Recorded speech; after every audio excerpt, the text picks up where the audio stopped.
UNLF की leadership condition amata yaudana UNLF की ceasefire tawriba leadership condition amata yaudana karigumba thadon tabatarba mama singna laurapa khongthang pumnama manipur sarkar amati india government to ki daitwa khudima isa singi daba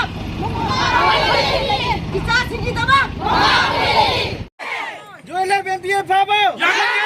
UNLF MPA Fabo! Iram mamataga.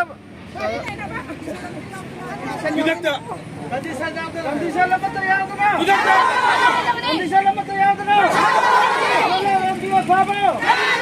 Idakta dhadon kadamne. Idakta. Idakta. UNLF MPA Fabo! Condition lamata yadana. Condition lamata yadana.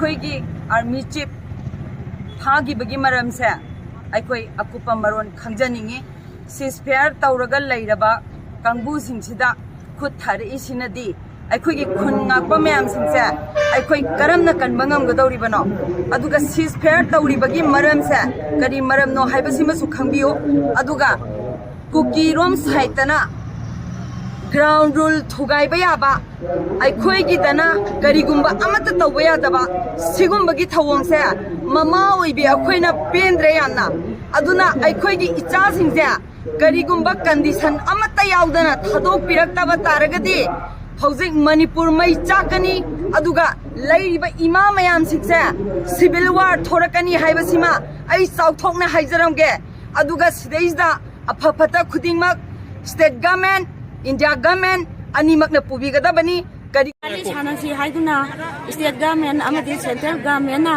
akhoi isa singa chubu kathokpi kharaga marai bag manamdang ngang membagi damakta isa singa china awa na kaya khangduna ahing nungthil tumda chadana makoina marai bag maramdang damakta akan ba makoi tumba chaba chang nege hona jariba sida maram chadana karigi damakta akhoi isa ahum asibu karigi damakta Habiribado, Machi Ako Yaninde, Atuba Matamda, Jasing, Asibo condition, Amata Yaudana, Tadopiro, Aduna Tragadi, Ako Tawal Gajan, Pambi Matamaka, Upon Mana, Akan Bayo, Jangsil Latuna, Miam Punamak, Awa Tagani, Aduna Masigi, Dike Punamak, State government, Amadis, central government, Machi Pugatamani Habawa.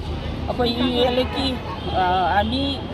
Kanu ahum yauna ngasi tawga thogo asi yamde yaning moy ahum phagi baji kating praja imasingna yaning te asi athuba matamda thadopiro ngasi ahing nendana isa singji ngasi gi nimil asida ngasi ahing nendana athuba matamda thadopiro nataba tadi akoi kating imai ben singna akamba khongjang maira paibi singna changchilakani haibasi mayang sarkai mafamda akoina amuka hanna haijadi